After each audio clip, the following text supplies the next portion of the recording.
எங்கள் மறுமலர்ச்சி திமுக தொண்டன் நிம்மதியாக வாழட்டும் என்று தன் வாழ்வை, மிச்சம் இருக்கிற வாழ்வை இதோ என்னுடைய தலைவனுக்காகவும் என்னுடைய தலைவன் தாங்கி நிற்கிற தொண்டர்களுக்காகவும் நான் களத்துக்கு வந்திருக்கிறேன் என்று வந்தது மட்டுமல்ல, வெல்லும் பாதை இது எங்கள் பாதை, அணிவகுப்போம், ஆர்ப்பரிப்போம், அங்கீகாரம் பெறுவோம் என்கிற மந்திர சொல்லுக்கு இலக்கணமான நம்ம எம்பி, திருச்சி எம்பி கழகத்தின் முதன்மை செயலாளர் துரை வைகோ உரையாற்ற வருகிறார்.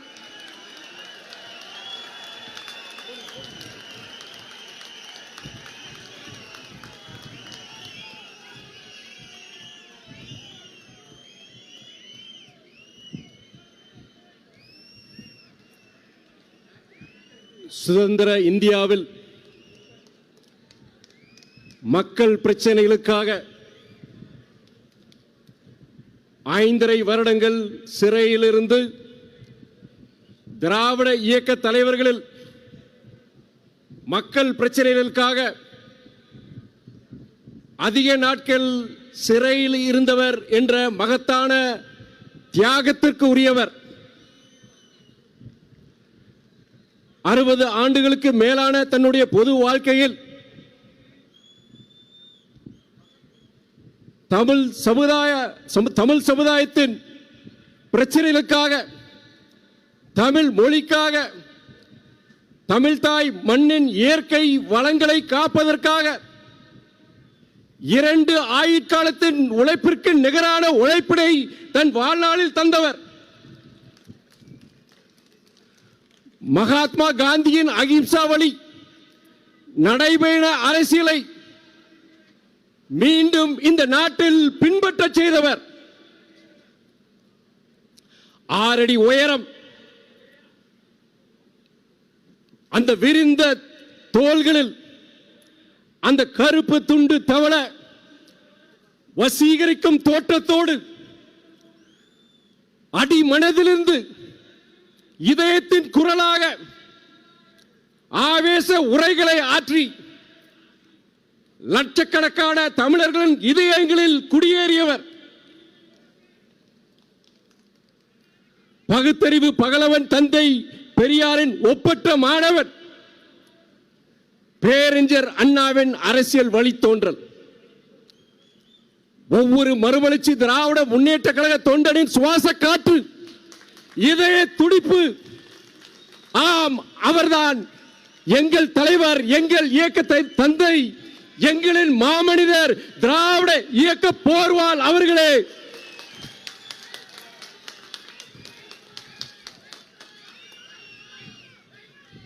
இயக்கத்தின் அவைத் தலைவர், நான் பெரிதும் மதிக்கும் ஐயா ஆடிட்டர் அர்ஜுன்ராஜ் அவர்களே, பொருளாளர் நெய்வேலி நெருப்பு அண்ணன் செந்திலதிபன் அவர்களே, துணை பொதுச் செயலாளர்கள் அண்ணன் AK மணி, அண்ணன் ஆடுதுறை முருகன், டாக்டர் ரொகையா, அன்பு சகோதரர் திமு ராஜேந்திரன் அவர்களே, சட்டமன்ற உறுப்பினர்கள்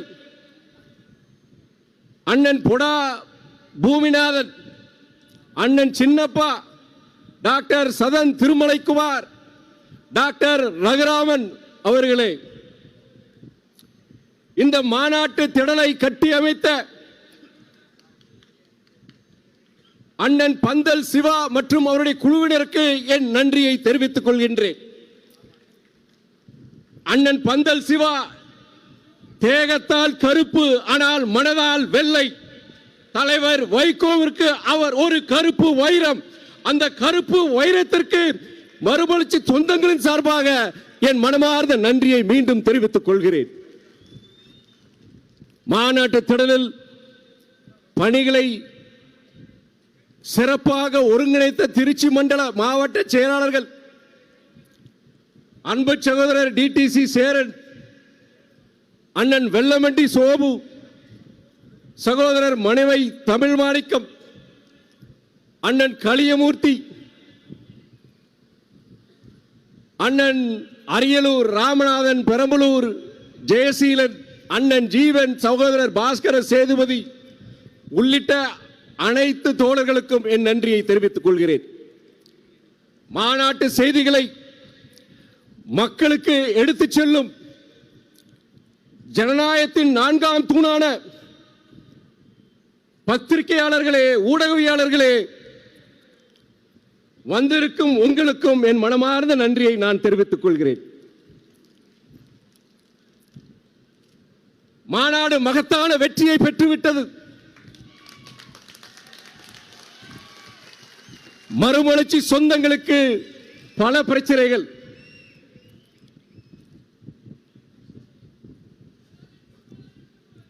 பனிரெண்டு 32 ஆண்டுகளாக இந்த தொடர் அரசியல் ஓட்டத்தில் நீங்கள் உள்ளம் தளரவில்லை என்றாலும் பலர் உடலால் தளர்ந்துள்ளனர். ஆனாலும் தலைவர் இட்ட கட்டளையை 100% நிறைவேற்றும் வண்ணம் இந்த மாநாட்டை வெற்றி பெற செய்துள்ளீர்கள். இந்த வெற்றிக்கு வித்திட்ட மறுமலர்ச்சி சொந்தங்கள் அனைவருக்கும், உயர்நிலை குழு உறுப்பினர்கள், தலைமை கழக நிர்வாகிகள், மாவட்ட செயலாளர்கள், நகர செயலாளர்கள், ஒன்றிய செயலாளர்கள், பகுதி செயலாளர்கள், வட்ட செயலாளர்கள், கிளை செயலாளர்கள், உங்கள் அனைவருக்கும் நீங்கள் இருக்கும் திசையை நோக்கி நான் இரு கரம் கூப்பி தலை வழங்குகின்றேன். என் நன்றியை தெரிவித்துக் கொள்கின்றேன்.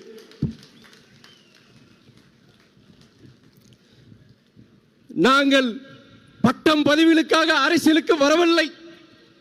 பொருள் ஈட்டுவதற்காக பொது வாழ்க்கையில் இல்லை. வைகோ என்ற ஈரெழுத்து மந்திரத்திற்காக தான் நாங்கள் இந்த இயக்கத்தில் உள்ளோம்.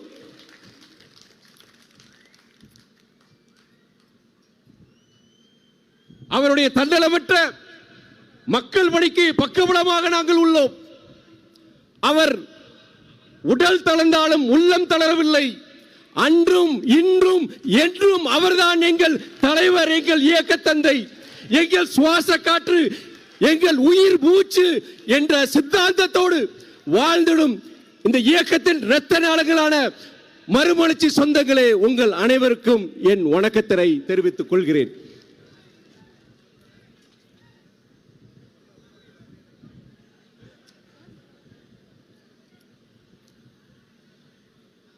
மறுமலர்ச்சி திராவிட முன்னேற்ற கழகம் தொடங்கிய நாள் முதல் இந்நாள் வரை கடந்த 32 ஆண்டுகளாக தமிழ்தாயின் தலைமகன் பேரறிஞர் அண்ணாவின் பிறந்த நாள் விழாவினை ஒரு எழுச்சிமிகு மாநாடாக கொண்டாடுகின்ற ஒரே இயக்கம் நமது இயக்கம் மறுமலர்ச்சி திமுக. இருண்ட தமிழகத்தில் ஒரு அடித்தளத்தை அமைத்து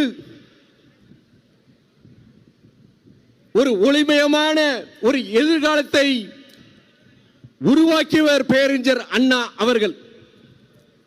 தந்தை பெரியார், பேரறிஞர் அண்ணாவின் பங்களிப்பு இல்லை என்றால் இந்த மண்ணில் சமூக நீதி இல்லை, பெண் உரிமை இல்லை, மாநில சுயாட்சி இல்லை, கூட்டாட்சி தத்துவம் இல்லை, இருமொழி கொள்கையும் இல்லை. எல்லாருக்கும் எல்லாம் என்ற சமூக நீதி கோட்பாட்டின் அடிப்படையில் ஒருங்கிணைந்த வளர்ச்சியை பெற்று இந்தியாவின் முதன்மையான மாநிலங்களில் ஒன்றாக தமிழகம் திகழ்கின்றது என்றால் அது பேரறிஞர் அண்ணாவின் சித்தாந்த கொள்கைகள் தான். அதை யாரும் மறுக்க முடியாது.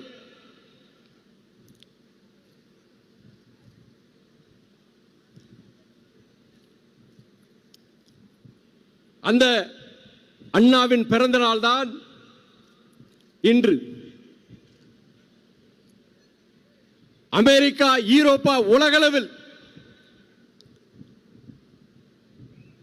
பல்வேறு துறைகளில் நம்முடைய தமிழ் இளைஞர்கள் ஆதிக்கம் செலுத்துகிறார்கள் என்றால் அதற்கு காரணம் அவர்களுடைய ஆங்கில புலமை.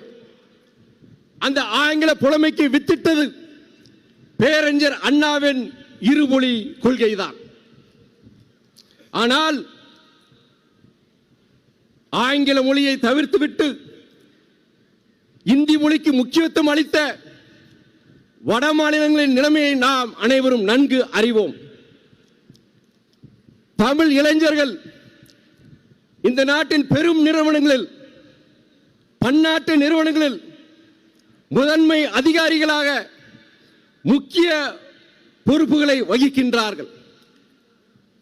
The Tamil youth are after white collar jobs, whereas the others have to settle, the others especially from Hindi states have to settle for blue collar jobs. இதுதான் நடைமுறை உண்மை.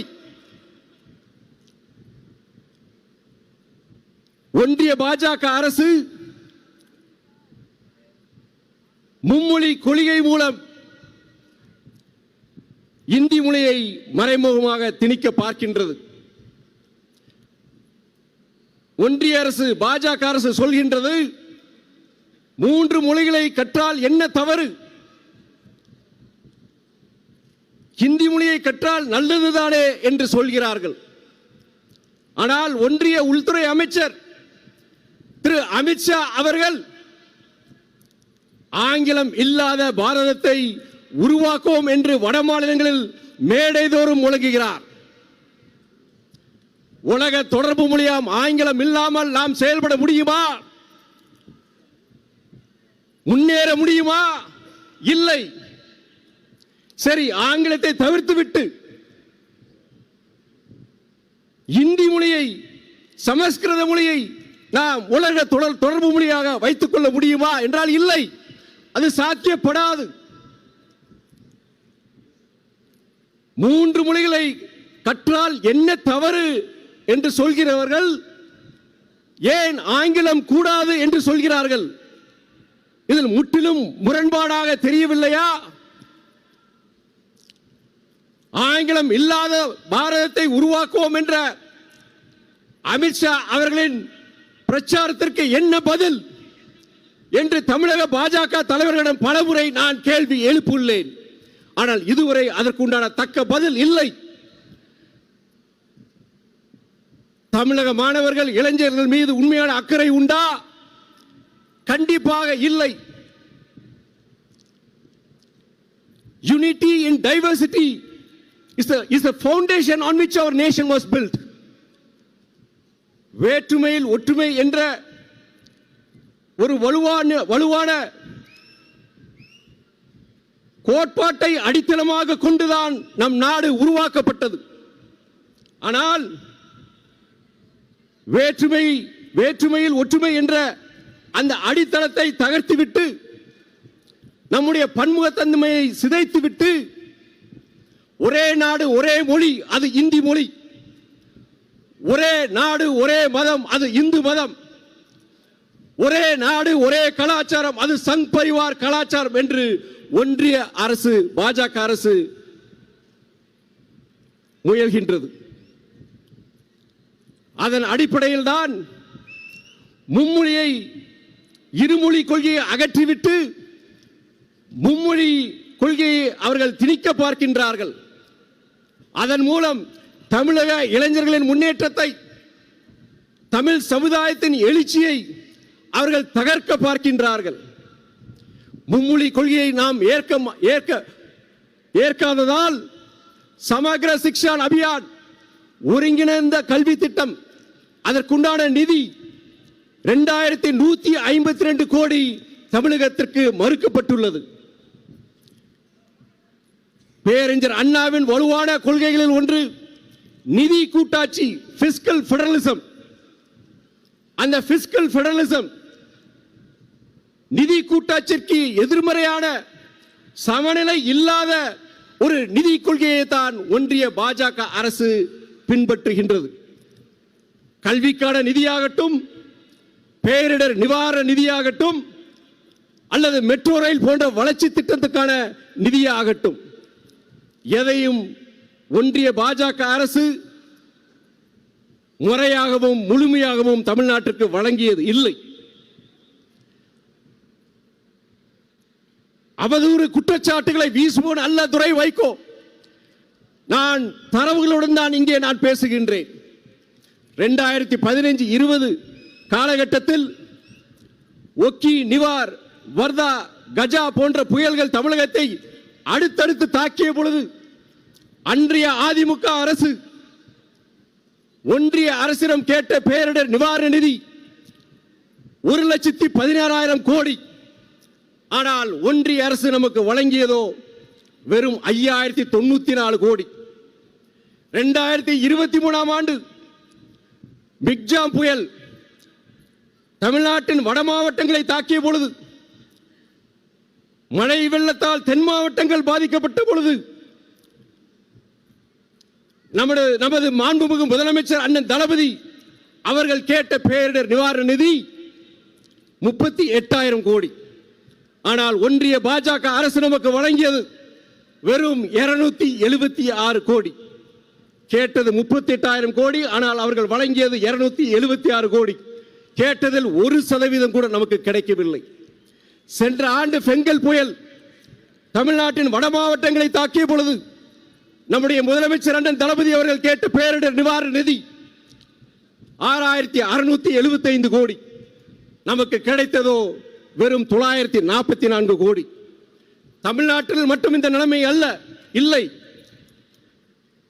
எதிர்க்கட்சிகள் ஆளும் அனைத்து மாநிலங்களும் இந்த நிலைமைதான். மாநிலங்களை திருவோடு ஏந்த வைத்த ஒன்றிய பாஜக அரசு ஆளுநர்கள் மூலம் பேரறிஞர் அண்ணாவின் மாநில சுயேட்சை கொள்கைக்கும் வேட்டு வைத்து விட்டது. மக்களால் தேர்ந்தெடுக்கப்பட்ட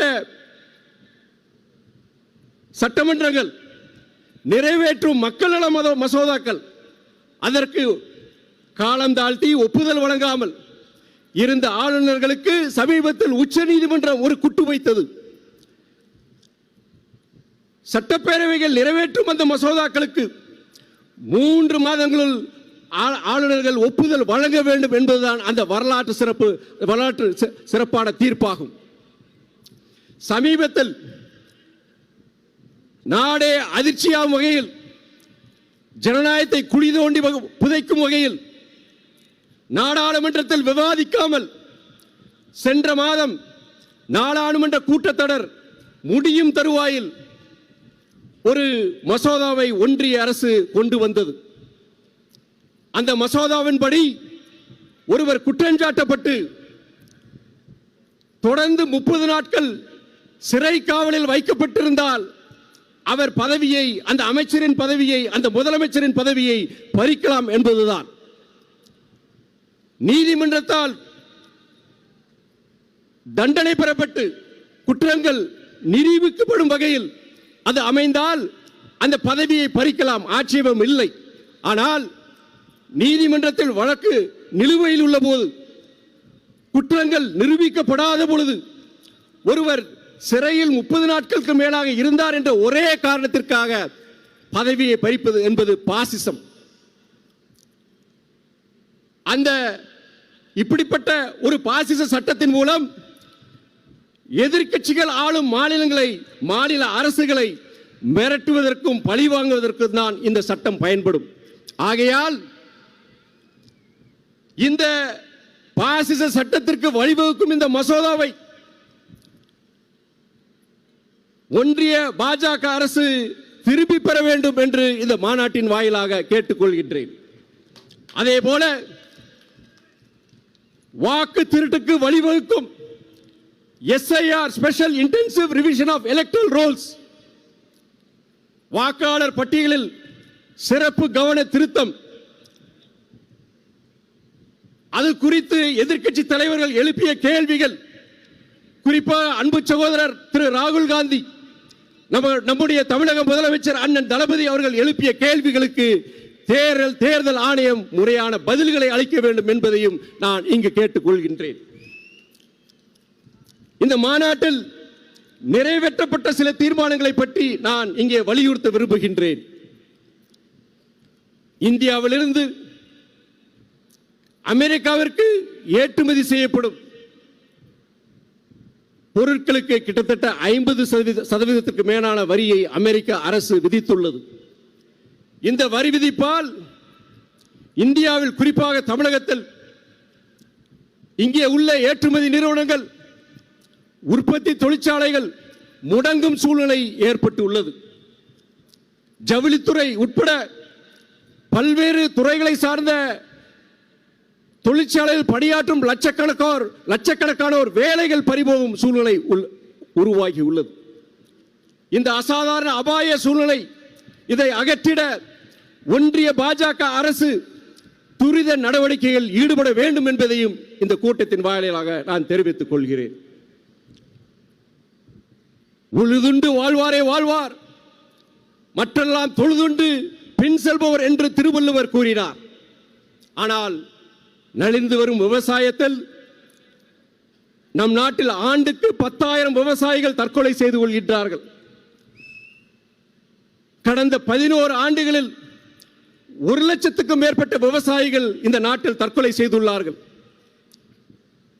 இதற்கு இந்த அவலநிலையை போக்க விவசாய விளைபொருட்களுக்கு குறைந்தபட்ச ஆதார அந்த விலையை ஒன்றிய அரசு நிர்ணயம் செய்ய வேண்டும். நிர்ணயம் செய்யப்பட்ட அந்த குறைந்தபட்ச ஆதார விலை, அதை 100% அமல்படுத்த சட்டங்களை ஒன்றிய அரசு இயற்ற வேண்டும் என்பதையும் தெரிவித்துக் கொள்கிறேன். கடுமையாக்கப்பட்ட பயிர் காப்பீட்டு திட்டத்தின் விதிமுறைகளை ஒன்றிய அரசு மாற்ற வேண்டும். அனைத்து விவசாயிகளும் இழப்பீட்டு தொகையினை எளிதில் பெறும் வண்ணம் அந்த விதிமுறைகளை ஒன்றிய அரசு மாற்ற வேண்டும் என்ற கோரிக்கையும் நான் இந்த கூட்டத்தின் வாயிலாக தெரிவித்துக் கொள்கின்றேன். ஏற்கனவே நலிவடைந்து வரும் விவசாயத்தில் மயில், காட்டுப்பன்றி போன்ற வன விலங்குகளால் விவசாயமே முற்றிலும் அழிந்துவிடும் சூழ்நிலை ஏற்பட்டுள்ளது. இந்த பிரச்சனைகளுக்கு உரிய தீர்வை காணும் அந்த அதிகாரத்தை மாநில அரசுகளுக்கு வழங்க ஒன்றிய அரசு தேசிய வனவளங்கு சட்டத்தில் மாற்றங்களை கொண்டு வர வேண்டும் என்பதும் ஒரு முக்கியமான கருத்து. வறட்சி, காலநிலை மாற்றத்தால் மழை வெள்ள பாதிப்பு, விதை, உரம் போன்ற விவசாய இடுபொருட்களின் விலை உயர்வு, மயில், காட்டுப்பன்னி போன்ற வனவிலங்குகளால் ஏற்படும் இழப்பு, இது போன்ற பல்வேறு காரணங்களால் விவசாயமே செய்ய முடியாத சூழ்நிலையில் பல லட்சக்கணக்கான விவசாயிகளுக்கு மக்காச்சோளம் சாகுபடி அது வாழ்வாதாரமாக இருக்கின்றது. அதை கருத்தில் கொண்டு அந்த மக்காச்சோளத்திற்கு விதிக்கப்பட்ட அந்த செஸ் வரியை நீக்க வேண்டும் என்று எனது கோரிக்கையை தாயுள்ளத்தோடு ஏற்று அந்த மக்காச்சோளத்திற்கு உண்டான செஸ் வரியை நீக்கிய மாண்புமிகு தமிழக முதலமைச்சர் அண்ணன் தளபதி அவர்களுக்கும், வேளாண் துறை அமைச்சர் அண்ணன் MRK பன்னீர்செல்வம் அவர்களுக்கும், நிதியமைச்சர் அண்ணன் தங்கம் தென்னரசு அவர்களுக்கும் மீண்டும் என் கோடானு கோடி நன்றியை நான் தெரிவித்துக் கொள்கிறேன். இந்த மாநாட்டின் வாயிலாக கடந்த 30 ஆண்டுகளுக்கு மேலாக துயரற்று கிடக்கும் நம்முடைய தமிழக மீனவர்களின் பிரச்சனைக்கு ஒரு நிரந்தர தீர்வு காண வேண்டும் ஒன்றிய அரசு. எல்லை கடந்து வந்ததாக தமிழக மீனவர்கள் இலங்கை கடற்படையால் கைது செய்யப்பட்டு இலங்கைக்கு இழுத்துச் செல்லப்பட்டு அங்கே நீதிமன்றத்தில் நிறுத்தி வைக்கப்பட்டு சிறையில் அடைக்கப்பட்டு பல கோடிகள் அபராதத்தை விதிக்கின்றார்கள். அது ஒரு அன்றாட நடவடிக்கையாகிவிட்டது. இந்த அவலநிலைக்கு ஒரு முற்றுப்புள்ளி வைத்துவிட்டு தமிழக மீனவர்களுக்கு அவர்கள் வாழ்வாதாரத்தை பாதுகாக்க ஒன்றிய அரசு தகுந்த நடவடிக்கைகளை எடுக்க வேண்டும். என் மாநாட்டின் உரையின் நிறைவு பகுதிக்கு வந்துவிட்டேன். ஒரு மெழுகுவர்த்தி தன்னையே உருக்கி கரைத்துக் கொண்டுதான் வெளிச்சத்தை தருகின்றது. கடந்த 60 ஆண்டுகளாக நம் தலைவர் தன்னைத்தானே வரித்துக் கொண்டுதான் இந்த தமிழ் சமுதாயத்திற்கு உழைத்திருக்கின்றார். வானில் உள்ள நட்சத்திரங்களை நீங்கள் எண்ணிவிடலாம், ஆனால் தலைவரினுடைய போராட்ட களங்களை நீங்கள் எண்ணிவிட முடியாது. தலைவருடைய சாதனைகள், தியாகங்கள் இந்த மாநாட்டில் எடுத்துரைக்கப்பட்டது. அந்த அத்தனை சாதனைகளுக்கும் தியாகங்களுக்கும் பின்னால் நீங்கள் தான் இருக்கின்றீர்கள். இந்த இயக்கத்தின் இரத்த நாளங்களாகிய தொண்டர்கள், நிர்வாகிகள், நீங்கள் இல்லாமல் இந்த சாதனைகளும் தியாகங்களும் சாத்தியம் ஆயிருக்காது. அத்தனை பெருமையும் புகழும் உங்களுக்கே.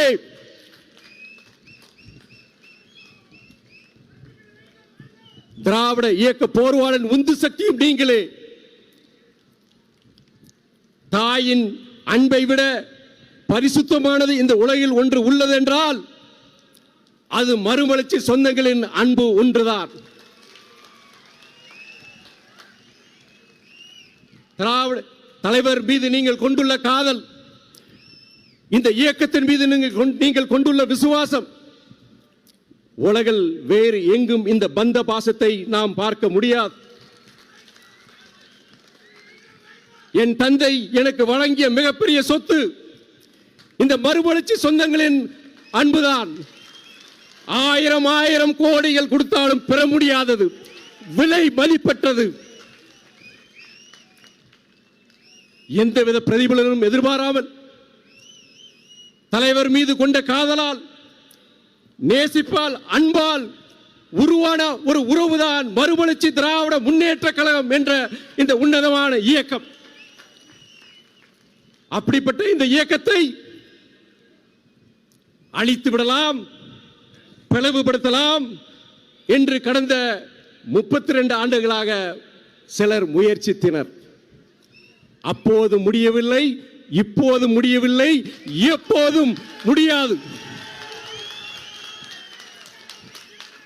இமயமலையை கூட நகர்த்தி விடலாம், ஆனால் லட்சக்கணக்கான மறுமலர்ச்சி சொந்தங்களின் இதயத்தில் குடியிருக்கும் இந்த இயக்கத்தை யாராலும் அசைக்க முடியாது என்பதை இந்த மாநாட்டில் தெரிவித்துக் கொள்கிறேன். இதை சொல்லும் பொழுது மகாகவி பாரதியார் அவர்களின் கவிதை வரிகள் தான் என் நினைவுக்கு வருகின்றன. தேடி சோறு தினந்தின்று நிதந்தின்று பல சின்னஞ்சிறு கதைகளை பேசி மனம் வாடி துன்பமிக உழன்று பிறர் வாட பல செயல்கள் செய்து நரைகூடி கிள பருவம் எய்தி கொடுங்கூற்றுக்கு இறையென பின் மாயும் பல வேடிக்கை மனிதரை போல பல வேடிக்கை மனிதரை போல நான் வீழ்வேன் என்று நீ நினைத்தாயோ, நான் வீழ்வேன் என்று நினைத்தாயோ, வீழ் பைத்தியக்காரா, ஆனா பைத்தியக்காரா வீழ்ந்தது நீதான். நான் வீழவில்லை, நீங்களும் வீழவில்லை. பேரறிஞர் அண்ணா கனவு கண்ட நாளைய தமிழகம் ஒரு வலிமையான தமிழகம், ஒரு வளமான தமிழகம் அமைமுறை நாம் வீழப் போவதில்லை. மறுமலர்ச்சி திமுக வீழப் போவதில்லை.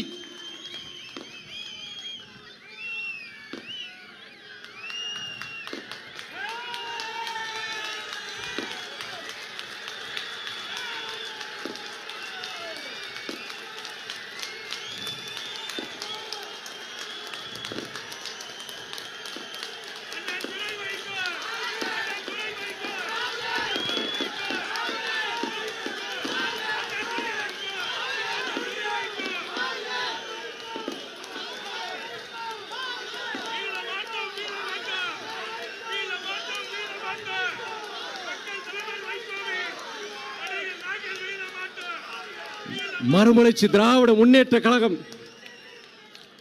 மறுமலர்ச்சி திராவிட முன்னேற்ற கழகம் தமிழக அரசியல் களத்தில்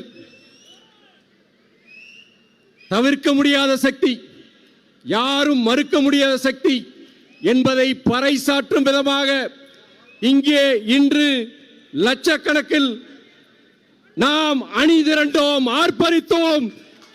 அங்கீகாரம் பெறுவோம் இனி உறுதியாக, அங்கீகாரம் பெறுவோம் இனி உறுதியாக.